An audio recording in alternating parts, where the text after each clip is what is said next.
Hello and welcome to Sidetracked Talk Show. Tonight I'd like to introduce the wickedly talented Adam Glover.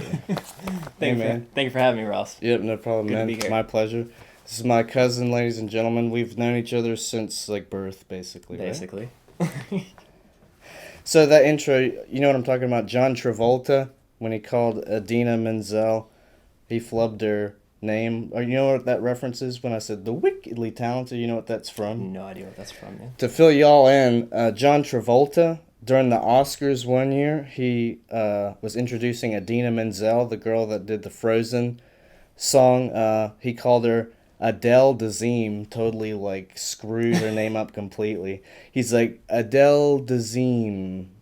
And then so that was pretty bad. He totally got her name wrong. But he said he was very awkward when he was he's like the wickedly talented. The wickedly talented one and only Adele Dazeem. I kind of hammed it up a bit, but he was really Yeah. awkward with his inflection. Oh, I can imagine, man. So I just got married recently, and Congratulations. thanks, man. And you were at the wedding, so I just wanted to put on my note card here some talking points. What'd you think of the wedding? It was a fantastic wedding. It was actually probably the best wedding I've ever been to. I had a great time. That's awesome. Everybody I talked to had a great time. I mean, and everyone I've talked to said that it was one of the best weddings, if not the best wedding that they had been to. I mean, it was just over the top, man. Dude, that's awesome. So, yeah, take his word for it. I've been told, not to boast, but, it was my wedding, but, a lot of people, not just him, all told me that they thought it was the best wedding that they'd ever been to. And, we've all been to a few weddings before. One or two. One or two. And that's enough to, be of all of those, yours was the best. That's a high compliment, and it really makes me feel good to hear that. Sure. But, so I also have some other things on here. I guess I don't have to go in order. You came to visit me here in Roanoke. You hail from how far away? About an hour away. Yeah, it's about an hour drive. Yeah. So, yeah, you came an hour drive to come hang out. And like I said, I'm 28 now, and you're 27, right? 27, yeah. So he's following right up behind me with a few months. Yeah. Oh, your birthday is when, in April or something? March, yeah, end of March, yeah. What a douche! I got it wrong. It's alright. But I knew it was around that time. Yeah, That counts, yeah, right? that's for right. something. Yeah. Close enough. So in Roanoke, they have a really nice place called Jack's, which I really enjoy to get a beard groom. I've never got my beard groomed before. I did it right before the wedding, for my wedding, and it was a very pleasant experience. They made my beard look very nice, and they straight razor cut it, and it's they use nice smelling oils, and they make your beard smell very good. Mm-hmm. So you enjoyed the experience? Yeah, I went today for, I saw yours at the wedding and actually was so impressed with how well your beard looked that I thought, I need to get that in my life. So, yeah, and yeah, it was a very good experience, just very, very relaxing, and, I would probably prefer getting a nice beard trim over having a full body massage, truth be told.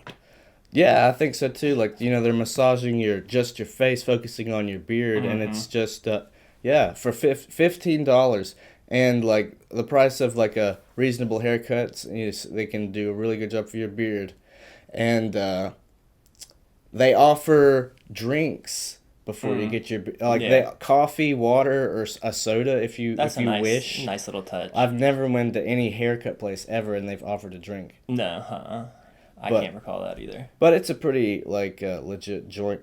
But my question that I have on my little note card was, you also went to a place and had your dreads tended to, and my question is, how long have you had your dreads? My dreads I've had for almost 10 years.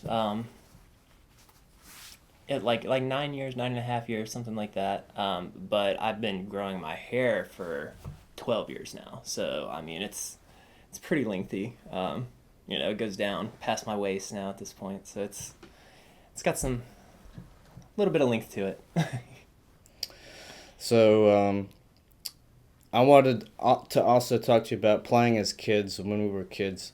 I'm sure we could come up with some funny stories. Is there any like particular memories of you and I playing together as kids that you'd like to share?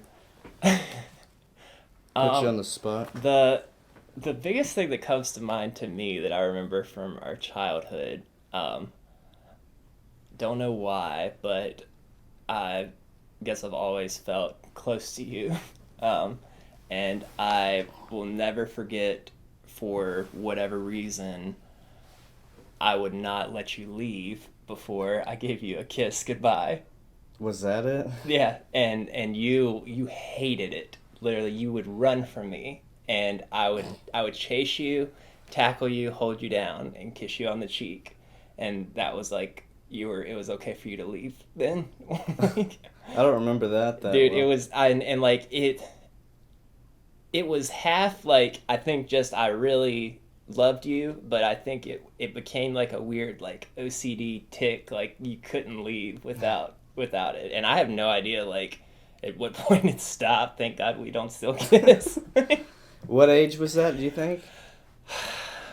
Probably up until we were like 4, you know? Okay, so Like pretty young toddlers, right? yeah, yeah. I mean, I don't think we were in school yet, I'd say definitely before we had stopped before we went to kindergarten or first grade. That's funny what little kids do to show affection towards each other, like before school age, and they're like Hmm. little kids. Well, it's like the innocence of childhood. Like to me, like there was like nothing gay about it. Like Right. it was just like that's my family and that's what you do. Yeah, exactly. Yeah, but I did like I don't know. I was a little twisted even as a child because part of the fun for me was how much you hated it. Yeah. Well, that's a funny story. It makes for on a talk show filmed like 20 some years later, I guess. Thanksgiving's coming up. I don't know. I think when I release this episode, I think it's gonna be the day after Thanksgiving this coming. Black Friday. Yeah, Black Friday. Black Friday. So let's just assume it's Thanksgiving right now. What are you thankful for? What are you most thankful for this Thanksgiving season, Christmas season? Um, my family, the people in my life, the support that I have, the people that you can always count on. And it's usually not very many. My dad taught me if you can count your true friends on more than one hand, then you're wrong. If you have more than 2 or 3 good friends in your life, you're a really lucky person.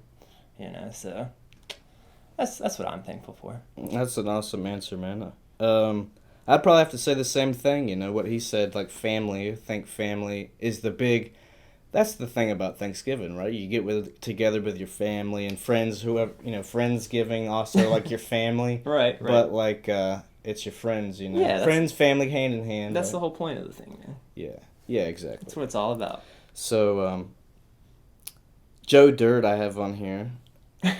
I just some I don't know why Joe Dirt, but like I think we just both really thought that movie was a particularly one of of all the funny movies. That one's a really good one. Yeah, and it was worth talking about. I think. I tell people like that movie, I laughed from start to finish, literally the entire time. I mean, and yeah, I was at your house. You showed it to me for the first time. I'd never seen it before, and yeah, I mean, like, and I don't know.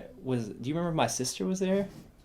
Oh, she might have been. I don't remember. I don't remember if she was or if I showed it to her later, but we ended up like buying a copy, and I mean, her and I quoted that movie for. I mean, to this day, we still quote that movie. Like, that was I don't.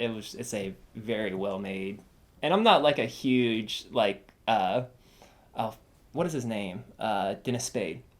David Spade. David Spade, yeah. I'm not like a huge David Spade fan, like at all, but like Joe Dirt is a hilarious movie. I think that's his role of a lifetime. For sure, for sure. It's just an old crapper tank, people. How much is in there? Is it done? Yeah, I almost literally laugh like without fail, like, like perfect record, when I watched that movie, like during all of that sequence, I laugh out loud usually. Yeah, even Pretty if, much. even if you know it's coming, like, yeah, it's still, You yeah. can't help but. Okay, so if we have a little bit of more time, I think we do. I can just sidetrack talk shit. I'll do whatever I want. Sure. But normally, to keep track of time, I have a timer put out, but I don't have that. So, just vibing off of like the bond that we have. Like, how long do you think we've been going for? Just estimating time. Not that time's important, but What? this show. The show? How long have we been doing it? 20 minutes or something? No, dude. It's 15? It's probably like 8 minutes, dude. 8 minutes? Probably about 8 minutes. Shit, man. But I'm horrible with time. But it'd be my guess that it's maybe around 10 minutes. I'd say plus or minus a minute and a half. We'll know for sure once it's uploaded, I guess. That's We'll right. see it. We will. But okay, but we do have more time, so I just wanted. It's a. I thought about not putting it on here. Sidetrack's like, it's. I would like it to be a comedy, but I talk about whatever. Like, this is a dark topic, kind of, but not dark in the way that it is just something that is going on. Sometimes it's good. Black people. It's about the Standing Rock Native Americans. Do you know about much about that? What's going on with them? No, tell me what's going on. Well, there's these Native Americans that have land, and I don't want to get my facts wrong, but I might be wrong. But as far as I understand the story, it's like a reservation for Native Americans. As America, its history, where Englishmen came and took over. It's Native American people. You know what I'm saying? Right. Indians. Right. And we took over all of it to make what is America, right? Uh-huh. And so we left them some portions of land that's theirs. Like the reservations. Like the reservations. Right. But through eminent domain, which you may have heard about, the government can come in through, if they have some project, they have a pipeline going on. So, like, even though it's their reservation, like, well, we're building this pipeline, it needs to come through here. There are all these Native American people right now for weeks and on end. These people have been protesting this construction, and they're really viciously fighting them, sicking dogs on pregnant women and biting them. Who's sicking the dogs? The I don't know, The police government? force, the government is like Sicking dogs on the... sicking dogs on the Native Americans and such. And just recently I read an article where it's freezing cold temperatures. We're in like middle of winter right now, and it was like probably below 30s. They were spraying the hose on them, and it hurt a lot of people because you're spraying water on like in freezing cold. You get hypothermia like immediately. Yeah. So someone on Facebook I'm friends with shared it, and they said this is so cruel, and I'm like, well, they're not wrong. It is really cruel, and it's just like, are we really keeping up the saga of oppression? Like, America just continually violates. I mean, what do you think? On one hand, yes. The issue is that the Native Americans are not United States citizens. They don't have the same right as we do, as far as they don't get to pick the politicians and stuff like that. But that said, they do still live within the borders of America, and if you and I, all right, everywhere that you see where they're putting in a pipeline, you drive through a residential area, you see those signs, no pipeline, okay? Right. Yeah, you can fight it, you can write a letter to your senator, your congressman, whatever you want to do, but at the end of the day, if there's a project that has to go on, if the pipeline has to come through eminent domain, the government will take your land and will put it there. So is it awful that the atrocities that Native Americans have gone through? Of course. Is it awful that it's happening again? Yeah. Do I think that it has anything to do with the fact that they're Native American? I don't. I think it's just bad luck, But that said, could the government figure out a way to route the pipeline around? Probably. But again, the Native Americans don't vote, so why upset a bunch of you know, the voters, your tax base, all that stuff if you don't have to. So Exactly. is it dirty? Kinda, yeah. But that's the world we live in. So what you just explained, where they could reroute the pipeline, I'm sure that they could too. It seems like they could, but I guess I don't know much about pipelines. But I'm assuming, like in their construction design of it, they're like, well, if it really could just be a straight shot, that's what we need would work best. Just a straight shot there. We're not gonna veer it off. Get out of the way, please. But the unfortunate thing is, with whoever planned this, they're like, oh yeah, we'll just put it right through here, come through these states, boom, boom, boom, and they're like, yeah, it sounds great, but like no one researched. They're like, oh no, there's a little reservation here. So now that they've come too far, they're already built all the other part of the pipeline. Right, so they're right. like, we can't lose all this money and not run it the rest of the way through. See, that would make sense, but I don't think that it has to be built straight because, again, think about all the signs that you see that fight the pipeline, okay? The fact that they could fight it tells me that they can, it's like a road, man. They can direct it wherever they want it to go. They should be able to, and that's what the right decision is to do at this point. I would think if you can reroute it around it, that would be the right thing to do, America. But it's 2016, and it's not like you can reroute it around the Native American reservation to this ghost town where nobody lives. There are Americans, wherever you're talking about routing it around, you're going to move it from this Native Americans to these American Americans, and that is who is going to end up with the pipeline. So it's, the government has kind of chosen the less of the two evils, I think, and, what would cause them the least amount of headache. Yeah, they'll get a little bit of bad press for, being mean to the Indians again, but it's a lot better than, having to upset, their voter base. But isn't it kind of ironic that, it's Thanksgiving time and Very like much so. yeah. Very much so, yeah. So that's what I thought. I mean, I think it's I was very naive as a child when I was like in elementary school learning about history and stuff. I learned about World War II and things like that, and the fucking what's the thing of the Jews, the Holocaust. The Holocaust. Right.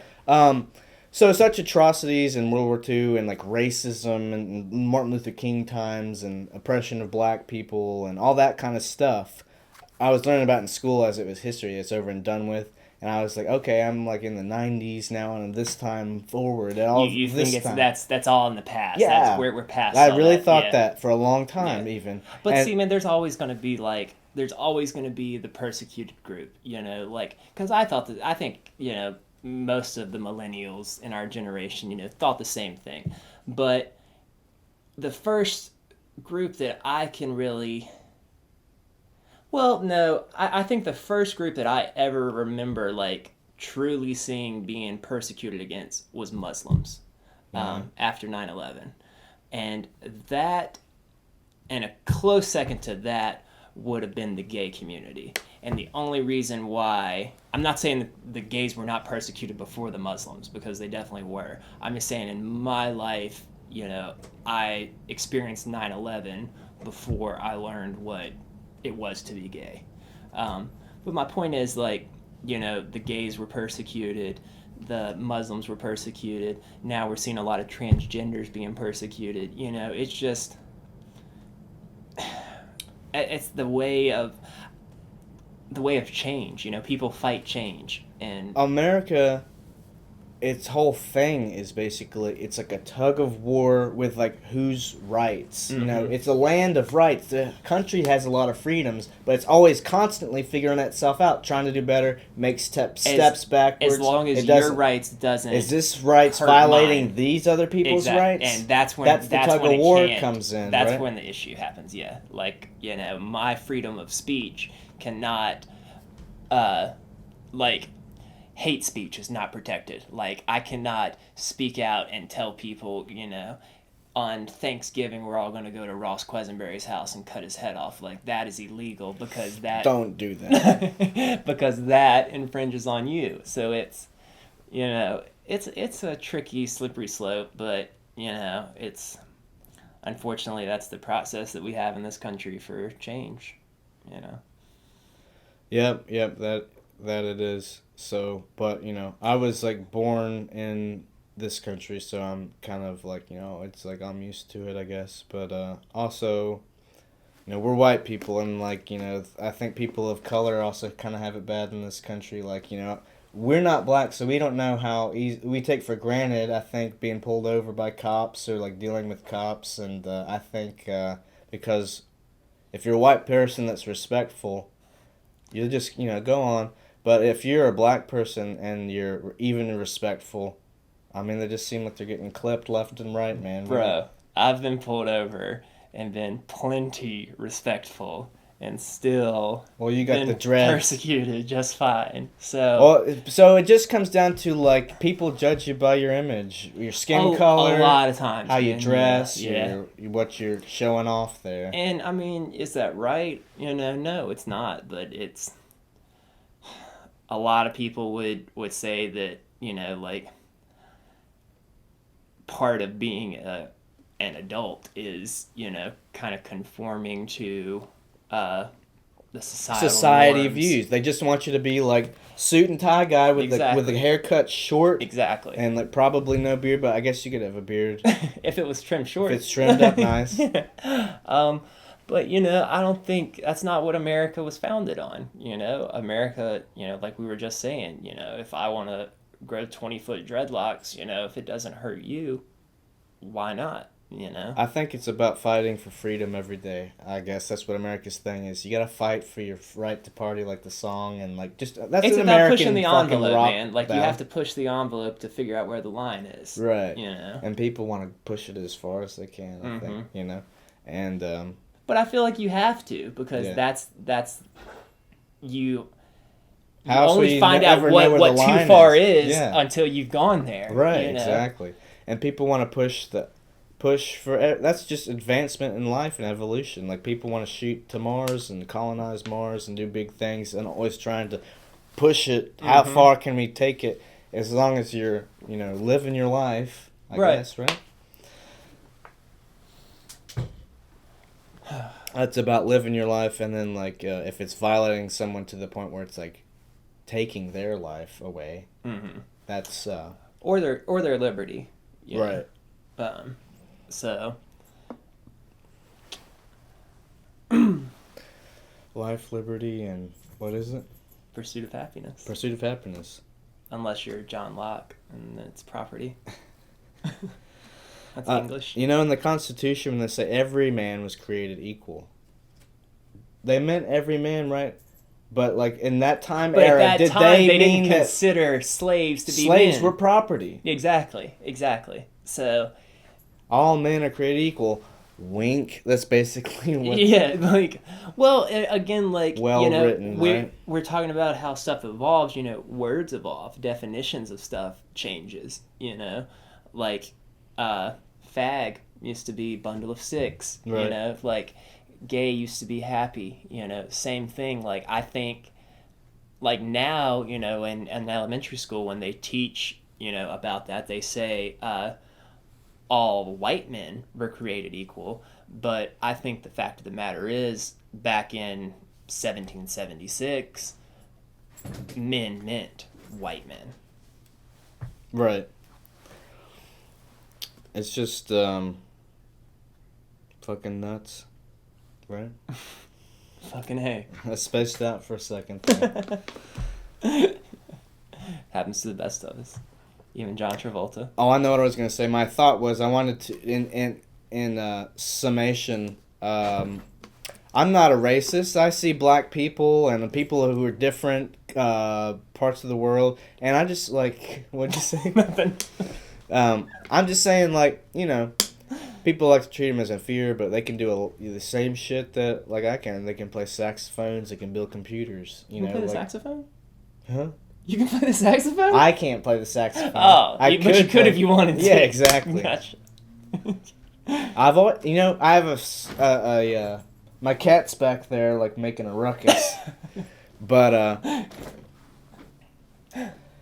I have this like fantasy where I want to move back to Floyd and rent an apartment in downtown Floyd and buy a saxophone and live in the upper part with a balcony and like practice be sucky at first, but then you hear like nice music being played one night. Fucking Little jazz. Little jazz, yeah. My jazz hands. Right? Is that it? I guess so. I'm gonna crush this bottle on the show. Is that cool? If you want to. Oh.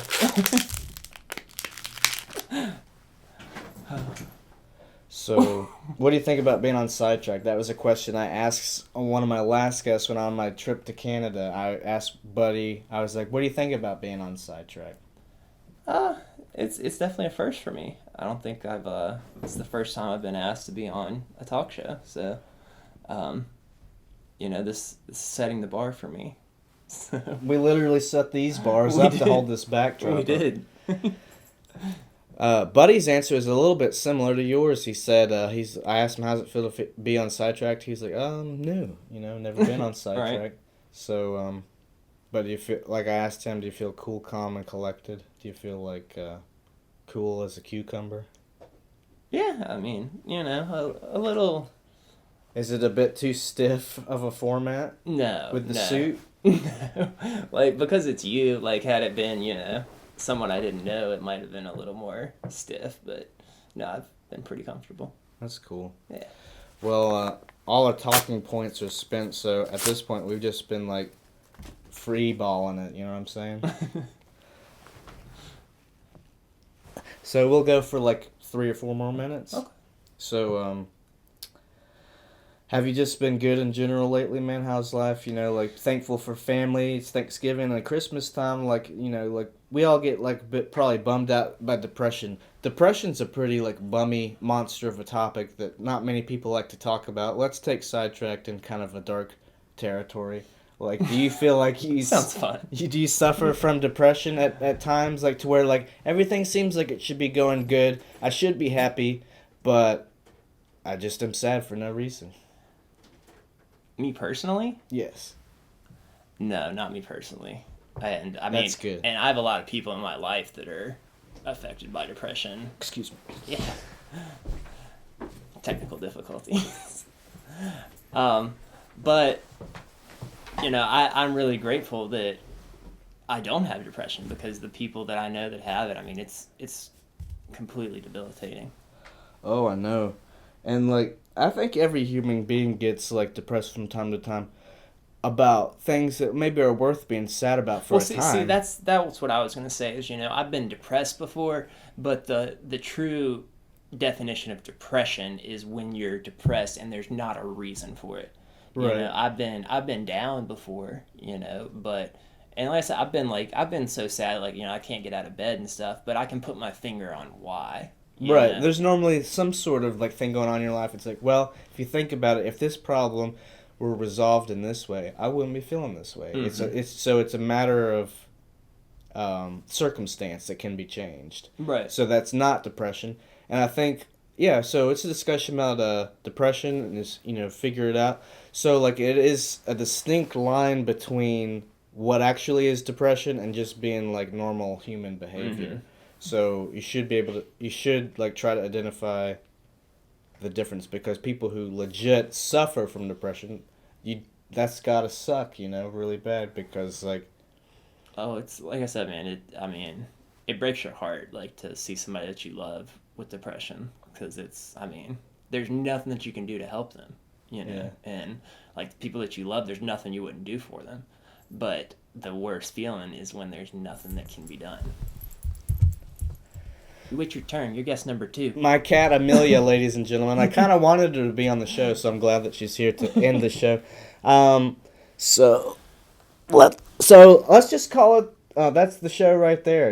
Like all the right. Cat jumping up on the table. You're not jealous or upset that she kind of took your spotlight, are you? I'm gonna kick her later, but no, I'll wait till the camera's off. Thank you for watching Sidetracked. Adam, again, I just want to say thanks, man. Thanks for having me, Ross. Yeah, man. So let's both together big send-off. Bye-bye. Bye.